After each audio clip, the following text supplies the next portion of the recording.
The call that should have ended my career came from my boss on a Tuesday morning. He said, "Your father just called me. He told me you were mentally unstable and having a breakdown." For 5 years, I'd built my reputation in that office. And in one anonymous phone call, my own father tried to burn it all down. I was up for the biggest promotion of my life. My father had always said a real woman's place was at home. He didn't just disapprove, he decided to enforce it. So when my phone rang and my boss said, "We need to talk," one question hung in the air. Who would he believe? The father he'd never met or the professional he'd worked with for 5 years? To understand why a parent would sabotage their own child's career, you have to understand the world he was trying to preserve. I grew up in a household where roles were printed in permanent ink. My father was the provider. My mother was the homemaker. And my brother and I were expected to follow the template. My earliest memories aren't of bedtime stories. They're of my father at the dinner table holding court. He'd talk about his work, about the men he did business with, about the weight of responsibility. Then he'd turn to me. "Your job," he'd say, pointing his fork for emphasis, "is to find a good man who can provide all this for you one day. A woman's real power is in the home." I was 10. By 15, the message had crystallized into rules. Bringing home straight A's got a nod. My brother bringing home a B+ got a pep talk about potential. When I talked about maybe being a lawyer or running a company, my father would chuckle. "Ambitious," he'd say, a word that sounded like a diagnosis, not a compliment. "You'll settle down when you have a family of your own to worry about." The first real fracture came with college. I applied to state schools with strong business programs. My father saw the acceptance letters as a negotiating tactic. "Why spend all that money," he argued, "when you'll just stop working in a few years to have kids?" He presented an alternative, the local community college. Live at home, save money, be practical. It was framed as financial wisdom. It felt like a life sentence. I took out the loans myself. The night before I left, he didn't help me pack. He sat in his armchair and told me I was making a mistake. "The real world doesn't care about your degree," he said. "It cares about whether you can keep a man happy. You're trading stability for a piece of paper." I left with my suitcases and a knot of defiance in my stomach so tight I thought it might never unwind. College was my first taste of air. In classrooms, my ideas were graded on merit, not on how well they fit a gender. I majored in finance. I learned to read balance sheets, build forecast models, speak the language of capital. Every exam I aced felt like a quiet rebuttal to that dinner table prophecy. I landed an internship at a mid-sized asset management firm in my junior year. It was competitive, paid barely enough for bus fare, but it was a foot in the door. When I called home to tell them, my mother asked about the dress code. My father asked if there were any nice young executives there. "Focus on networking," he said. "That's the real value." He didn't ask about the work. That internship turned into an entry-level analyst position at Carson and Pierce after graduation. Getting the offer letter was the proudest moment of my life up to that point. I framed it. When I showed my parents, my father studied it like he was looking for a hidden clause. "Long hours," he noted. "High stress. Is that the life you want?" I told him it was exactly the life I wanted. He just shook his head and said, "We'll see." For 5 years, I built my life around that job. I was the first one in, the last one out. I earned a reputation for meticulous models and calm under pressure. My boss, David, started giving me more responsibility. He'd been at the firm for 20 years, a man of few words but precise praise. A good job from him meant more than a trophy from anyone else. My personal life became a quiet source of tension. I dated, but anyone I brought home was scrutinized through my father's singular lens. Was he a provider? Was his career stable enough? The concept of a partnership between two professionals seemed foreign to him. When my serious boyfriend Mark and I split amicably because our career paths were taking us to different cities, my father's take was, "See, career always gets in the way." The promotion opportunity was for vice president of strategic analysis. It would mean leading a team, setting direction for major clients, and a salary that represented not just success, but security. I'd been groomed for it for a year. David had all but confirmed I was the lead candidate. The final interview was with the senior partners, a formality. I called my parents a week before out of a sense of obligated duty. I told my mother about the promotion. She offered a cautious congratulations. In the background, I heard my father's voice, too muffled to make out the words, but the tone was dismissive. My mother came back on the line, her voice strained. "Your father thinks you're pushing yourself too hard. He's worried about you." I ended the call feeling that old, familiar twist in my gut. The night before the interview, I was in my apartment, rehearsing my presentation for the 100th time. My phone lit up with my father's number. I almost didn't answer. When I did, he didn't say hello. "Listen," he said, his voice carrying the grim weight of an intervention. "I've been thinking, this VP thing, it's too much. The stress, the hours, it's no life for a woman. You need to pull back before you break. I'm telling you this because I love you." The calm I'd practiced for the interview evaporated. "You're telling me to sabotage the biggest opportunity of my career because you've decided it's too much for me." "It's not a decision, it's a fact," he insisted. "You're not built for that world long-term. Why set yourself up for a fall? Turn it down.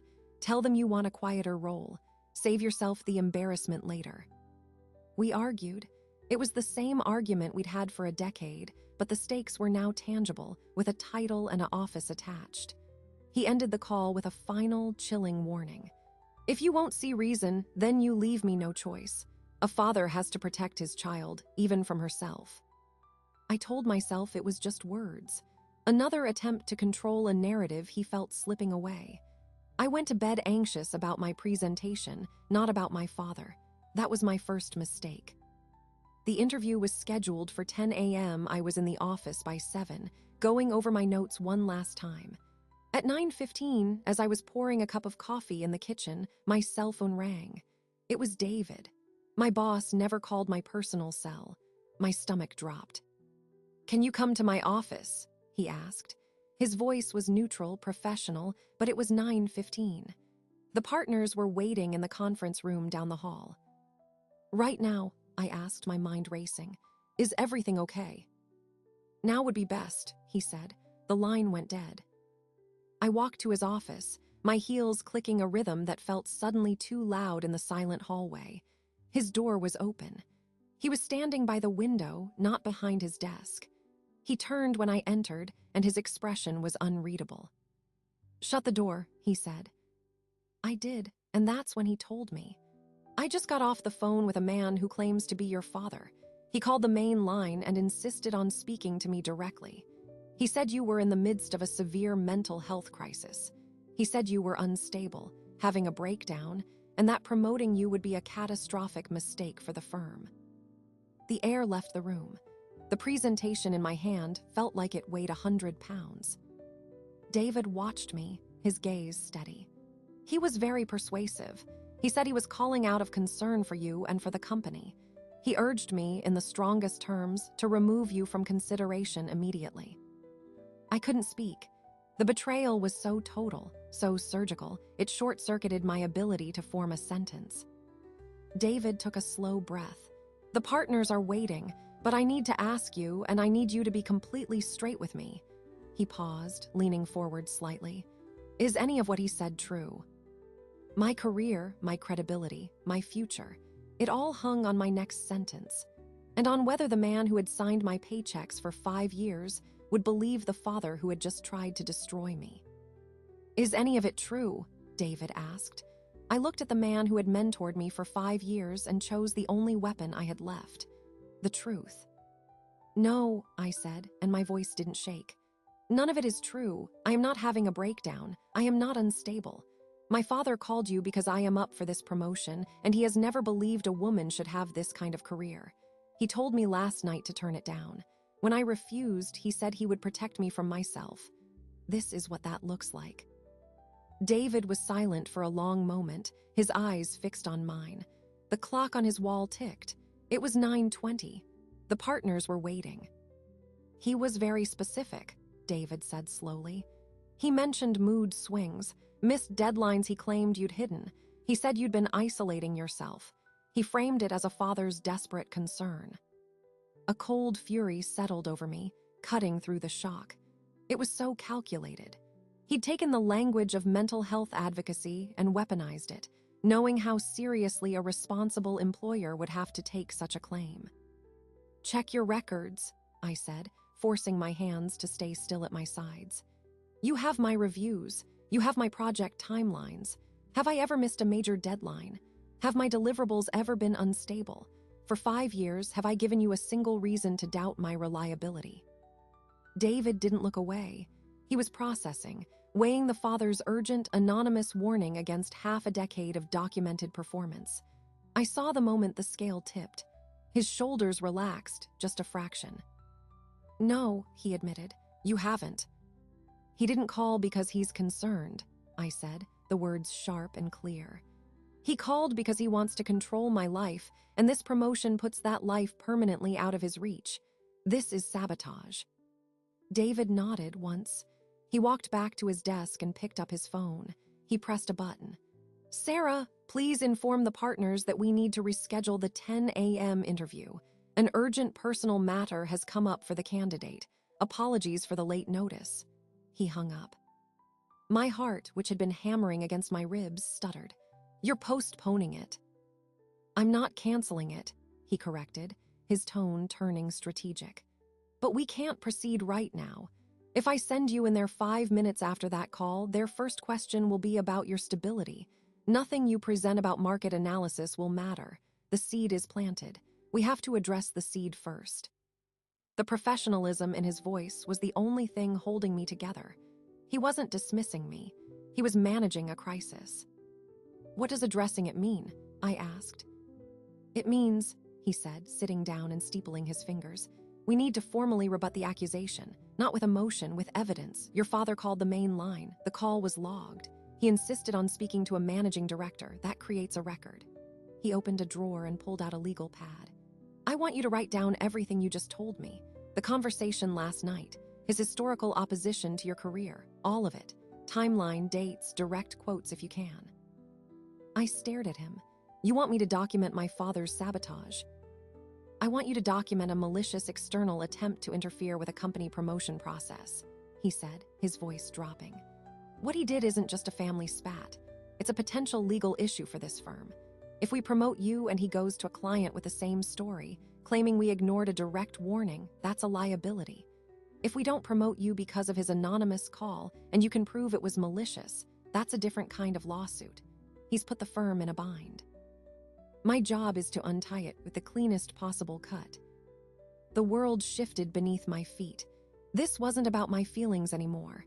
It was about risk management, corporate liability, and cold, hard documentation.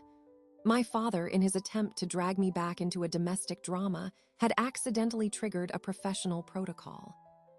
"Will the partners believe it?"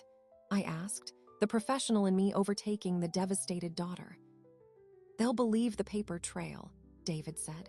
"They'll believe the absence of any performance issues. And they'll believe the inherent improbability of a top performer having a secret, catastrophic breakdown that only manifests the morning of her final promotion interview and is only known to a parent who lives in another state." He allowed a thin, grim smile. "In this business, we're trained to smell a manipulation. This reeks." I spent the next hour in a vacant conference room writing. I documented the dinner table lectures from childhood, the college loan argument, the nightly phone call where he demanded I step back. I quoted his final line, "If you won't see reason, then you leave me no choice." I wrote until my hand cramped, turning a lifetime of condescension into a bullet-pointed dossier. David collected the pages. He didn't read them in front of me. "Go home," he said. "Take the day. Do not call your father. Do not engage. Let this be a business problem now. I'll be in touch." I drove home in a surreal haze. The anger was there, a solid, burning coal in my chest. But under it was a profound, disorienting grief. The final pretense was gone. He wasn't just unsupportive, he was actively destructive. He was willing to label me mentally ill to torch my reputation to achieve his goal. I followed David's order. I didn't call. My phone, however, lit up like a control panel losing power. First my mother, then my brother, then my mother again, then my father. I sent every call to voicemail. The silence in my apartment was deafening. Around 3 in the afternoon, my brother's name appeared on my screen with a text. It wasn't a plea to call. It was a warning. Dad's on a warpath. He says you've been officially manipulated by your corporate masters and have cut off your family. He says he's going to escalate to ensure you get the help you need. I don't know what that means, but it doesn't sound good. Be careful. The coal of anger flared. Escalate. How? Call the partners directly, send an email, show up at the office. An hour later, David called. His voice was taut. We have a new problem, he said. Your father just emailed the firm's general HR inbox. He copied 2 of the senior partners whose names he must have gotten off the website. My blood ran cold. What did it say? It's longer, more detailed. He expresses profound regret for having to reach out, but says his conscience demands it. He reiterates the mental health concerns, adds that you've historically struggled with authority, a nice touch, and strongly recommends the firm mandate a psychological evaluation before any promotion decision is made. He offers to provide family medical history to support his claim. It was a masterstroke. He was no longer just a worried dad on the phone. He was a concerned citizen putting it in writing, invoking conscience, offering collaboration. He was framing his sabotage as responsible whistleblowing. David, I have never struggled with authority. My reviews. I know, he interrupted, frustration creeping into his tone. I have your reviews, but he's changed the game. An email to HR creates a formal record they must investigate. They can't ignore it now. The promotion is officially on hold pending an internal review. The word hold felt like a door slamming. A review of what? Of the allegations. They have to interview you. They'll likely want to speak to me, maybe others on your team. They have to demonstrate they took the complaint seriously. It's procedure. It's also, he added, exactly what he wanted. Delay, doubt, bureaucratic entanglement. I closed my eyes. What do I do? You come in tomorrow. You meet with HR and the head of legal. You bring your documentation. You are calm, factual, and you present the counter-narrative. This is a pattern of gendered control that has escalated into defamation. You do not cry. You do not lose your temper. You are a professional assessing a threat to your career. And the psychological evaluation. The words tasted bitter. You refuse, David said flatly. Politely, firmly, and in writing. You state that submitting to an evaluation based on an unverified, malicious allegation from a third party with a documented history of opposing your career sets a dangerous precedent and is discriminatory. You point out that your performance data is the only relevant evaluation. You make it a legal issue, not a medical one. He was giving me a script for the battle I never wanted to fight. A battle in conference rooms, with policies as weapons. Will they side with me? I asked, my voice small. I can't promise that, he said, and the honesty was brutal. But I will be in that meeting, and I will state unequivocally that based on my direct managerial experience, the allegations have no basis in reality. The rest is up to you. The next morning, I put on my most armored suit. I walked into the office not as a daughter, but as a plaintiff in my own defense. The meeting was in a sterile, windowless room with HR, a weary-looking woman named Linda, and Carl from legal, who had the demeanor of a man who'd seen every trick in the book. I laid out my documentation. I played the voicemail from my brother warning of escalation. I presented my performance reviews, all of them. I used the word defamation. I used the phrase gender-based discrimination. I called it what it was, a targeted attack designed to enforce traditional gender roles. Linda took notes. Carl asked sharp, clarifying questions about timelines. David sat beside me, a silent pillar of credibility. At the end, Carl leaned back. This is a severe situation. What is your desired outcome from the firm's perspective? I didn't hesitate. First, that the promotion process be reinstated based on merit, with this incident formally dismissed as a malicious interference. Second, that the firm issue a directive that all future unauthorized contact from my father regarding my employment be documented and ignored. Third, I took a breath. I want to know what my options are for legal recourse against him for tortious interference with a business relationship. The room went very quiet. Carl almost smiled. You've done your homework. I had to, I said. 2 days later, I was summoned back to David's office. The verdict was in. HR and legal have concluded the allegations are unsubstantiated and appear malicious in intent, he said. The promotion interview is rescheduled for Friday. They will not be mandating any evaluation. Furthermore, security has been instructed to block your father's number and email from the company system. If he attempts contact, they will send a cease and desist letter. It was a total corporate vindication. I should have felt triumphant. Instead, I felt hollow. The victory was in proving I wasn't crazy to my own employers. The cost was the nuclear annihilation of my relationship with my father. David saw it on my face. "It's not over, is it?" he asked more gently. "No," I whispered. "He won't accept this. A cease and desist letter will be a declaration of war to him." "Then you have a decision to make," David said. "You can let the firm handle it from here as a security matter, or you can go on the offensive yourself. But you can't do nothing. Men like him," he paused, choosing his words, "they see bureaucracy as a challenge. They see a blocked number as a gauntlet thrown down. He will find another way." David was right. The corporate battle was won, but the personal war was just beginning. I had the firm's protection, but it was a shield, not a sword. To end it permanently, I would have to do what I'd been trained my whole life not to do. Confront the source of the poison directly, not as a pleading daughter, but as a force of equal power. I left his office knowing what I had to do. I had to go home. Not the home I'd built, but the one I'd left. And I had to have the last conversation my father ever expected. I didn't call to warn him I was coming.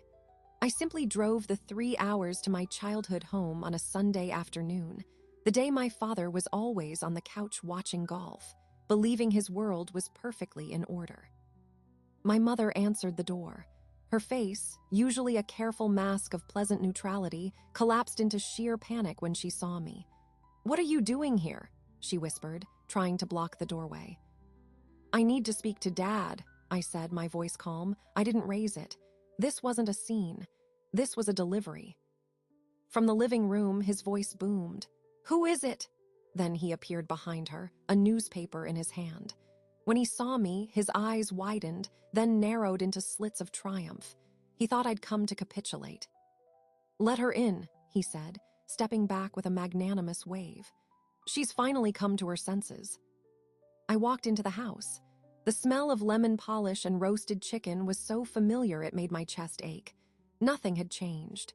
The same framed pictures of my brother's graduation, his wedding, his children. One small, outdated school photo of me was tucked on a bookshelf, almost hidden. He settled into his armchair, the throne. My mother hovered by the kitchen entrance, wringing a dish towel. "So," he began, folding the newspaper, "you've seen the mess your stubbornness causes. I told you that job would break you. Now you've dragged your family into it. I had to step in." I remained standing. "You called my boss. You emailed my HR department. You accused me of having a mental breakdown to sabotage my promotion. Explain to me how that is stepping in. Explain it like I'm a child, since you seem to think I still am one." He waved a dismissive hand. "I provided a necessary intervention, a father's duty. They needed to know the truth before they made a terrible mistake." "The truth," I repeated slowly. "The truth is that you believe a woman's place is subordinate to a man. The truth is that my success is an insult to that belief. So you pathologized it. You called it a breakdown. That's not duty. That's abuse." He slammed his hand on the arm of the chair. "Don't you use that tone with me. I saved you from yourself. That stress, that pressure, it's not natural for a woman. Look at you. You drive here alone, you show up unannounced, you're aggressive, you're clearly not in your right mind." There it was, the loop. Any assertion of my own will was proof of the instability he'd invented. "The firm doesn't agree with you," I said, pulling the official letter from my bag. It was the notification from HR stating the allegations were dismissed. I didn't hand it to him. I let him see the letterhead. "Their legal and HR teams reviewed everything. They found your claims to be malicious and unsubstantiated. My promotion interview is back on. Furthermore, you are now banned from contacting my workplace. Your next call or email will will trigger a cease and desist order for tortious interference. The color drained from his face, replaced by a furious, blotchy red. He hadn't expected a corporate counterattack. He'd expected a scolding from my boss that would send me running home, chastised. He hadn't anticipated I'd turn his weapon into my shield. You got lawyers to fight your own father," he sputtered, his voice rising. "No," I corrected. "The company's lawyers are protecting the company from a frivolous, damaging complaint. You attacked my professional standing. You made it their business. Now it is." He stood up, leaning forward, his finger jabbing toward me. "You ungrateful little after everything I've done, the roof over your head, the food on your plate. The childhood where you told me my ambitions were a character flaw," I finished, my own voice rising for the first time. "The college tuition you refused to pay, the constant belittling of every achievement. You didn't invest in me. You invested in the idea of me failing so you could finally say, 'I told you so.' Well, it's not going to happen." My mother made a small, choked sound.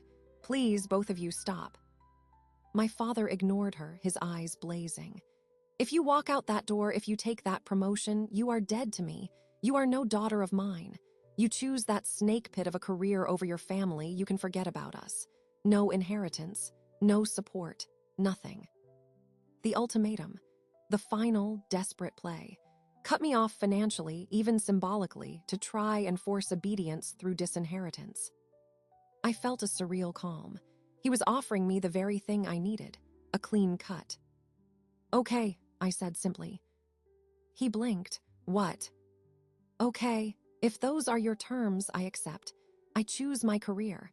I choose my life. You are relieved of any future obligation to a daughter you clearly never wanted in the first place, only the idea of one you could control."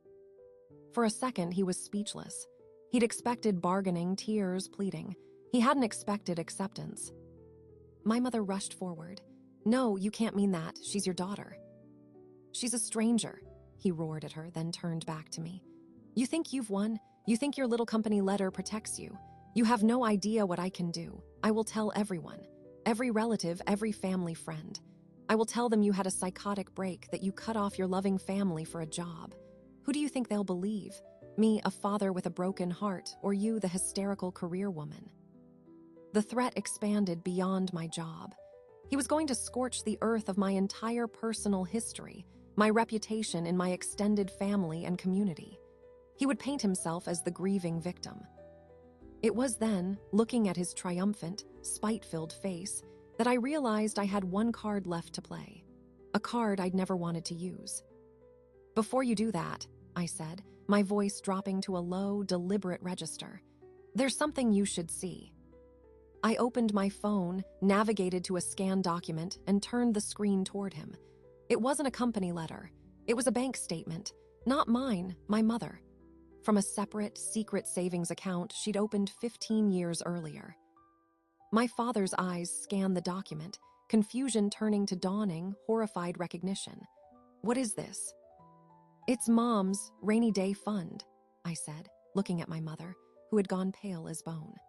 "The one she started putting money into from the grocery budget, from her own little freelance bookkeeping jobs, every time you said, 'We can't afford it,' to something for me. The account she used to send me anonymous money orders my first year of college for textbooks. The account she dipped into to help with my security deposit on my apartment because you refused." My father's head snapped toward my mother. You lied to me. You stole from this household." My mother shrank back, but then a defiant spark I'd never seen before lit in her eyes. "I saved it. From my own household allowance, it was for her. For when you inevitably—" "When I inevitably what?" he thundered. "When you inevitably tried to break her," my mother shouted back, her voice cracking with decades of suppressed fury. "I saw it coming. I knew the moment she stepped out of line you would try to crush her. I was putting money aside so she'd have a way to run, so she could survive you." The room fell into a silence so complete I could hear the hum of the refrigerator. My father looked between us, a man watching the foundational narrative of his life disintegrate. His obedient wife had been financing the very rebellion he sought to quash. For years. I turned the phone screen off. "So, tell everyone whatever story you want," I said to my father, his power now visibly leaching away. But if you do, if you try to smear me to our family, I will tell my side.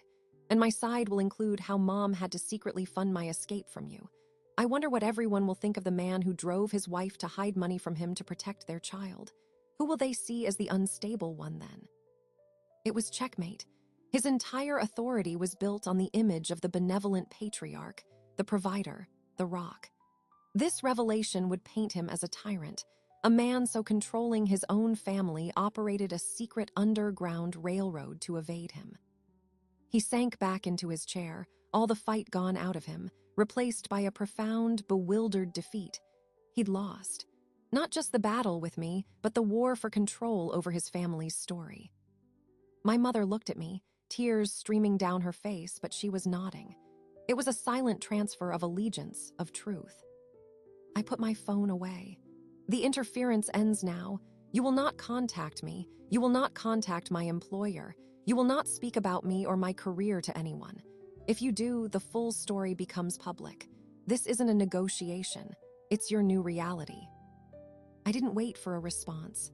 I turned and walked out of the house I'd grown up in, knowing I would never set foot in it again. The door closed behind me with a soft, final click. I drove back to the city as the sun set. There was no cathartic scream, no tears of relief, just a vast, quiet emptiness. I had won. I had secured my border with a nuclear option. But as I merged onto the highway, heading toward the skyline that contained my future, a single, heavy question remained. What do you build in the quiet, liberated space after you've burned the bridge home? The silence that followed wasn't just an absence of noise. It was the sound of a vacuum, waiting to be filled with something I actually chose. I went to the rescheduled promotion interview that Friday. Walking into the conference room was different. The partners knew, not the messy family details, but the outline of the conflict. There was a new gravity in the room. My presentation on strategic market expansion wasn't just a presentation, it was a reinstatement. I delivered it with a calm that came from having nothing left to hide. When I finished, the lead partner, Mr. Pierce, didn't ask about my analysis first. He leaned forward and said, "That was a professional handling of an unprofessional situation. The firm values loyalty. You've shown it goes both ways." 2 days later, David called me into his office. "It's yours," he said, a genuine smile breaking through his usual reserve. "Vice President of Strategic Analysis, effective the 1st of next month. The offer letter is with HR." I thanked him, the words feeling inadequate. He shook his head. "Don't thank me. You earned it twice over, once with the work, again by not letting someone take it from you." He handed me a file. "Your first team briefings. Welcome to the other side of the table."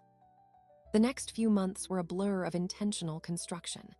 I moved into a better apartment, one with a view of the city that symbolized the distance I'd created. I hired a lawyer to draw up a formal will and power of attorney, ensuring my father would have no legal foothold in my life, even in an emergency. It was morbid but necessary, the final administrative severance. My mother began calling, tentatively at first, from a new cell phone my father didn't know about. Our conversations were stiff, laden with the rubble of the past, but they were honest.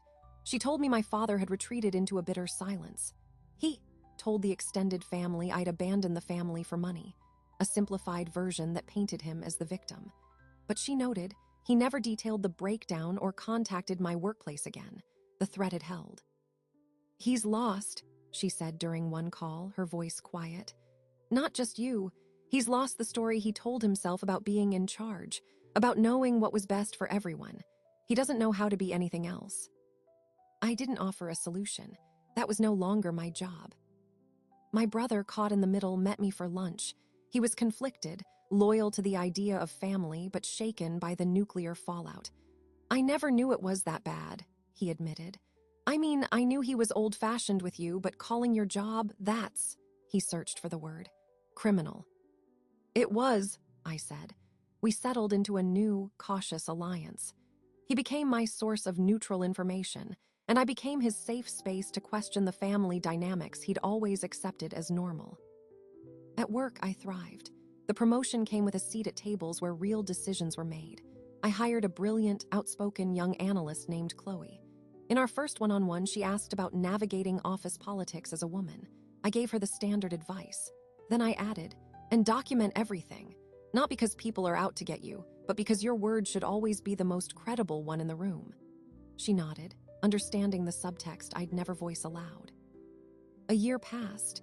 The firm's annual holiday party was a lavish affair at a downtown hotel. I was near the bar, talking with David and a major client, when I felt a tap on my shoulder. I turned, and my breath caught. It was my mother. She stood there in a simple dress, holding a small gift bag, looking profoundly out of place amidst the glass and glitter. "I hope it's okay," she said quickly, her eyes darting around. "Your brother told me about it. I wanted to see where you worked, where you've built this." David, ever perceptive, excused himself with the client. I led my mother to a quiet corner. "This is incredible," she whispered, taking in the room. "All these people, and you're one of the bosses."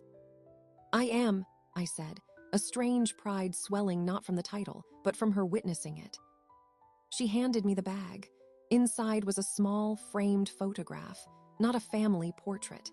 It was a picture of me, maybe 8 years old, building an elaborate, wobbling tower of blocks in the living room.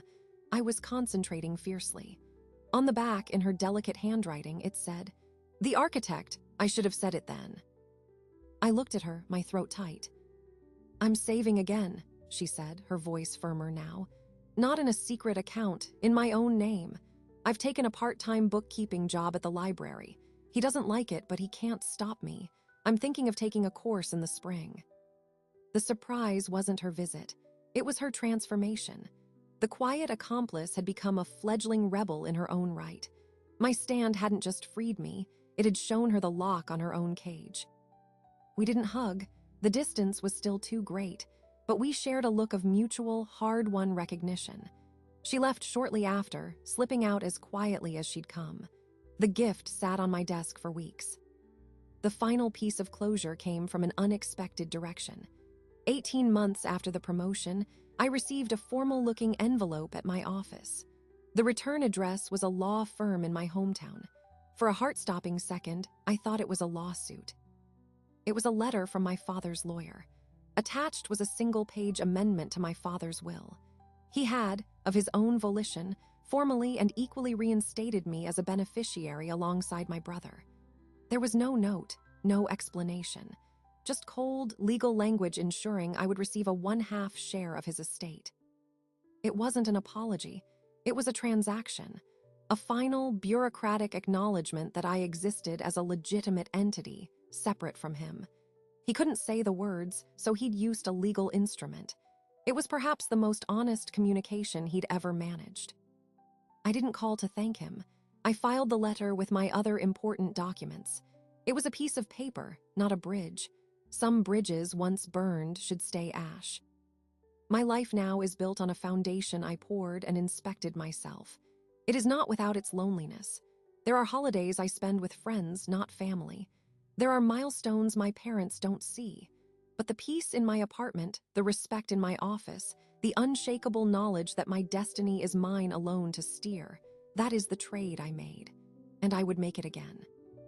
The call from my boss that Tuesday morning was meant to be an ending.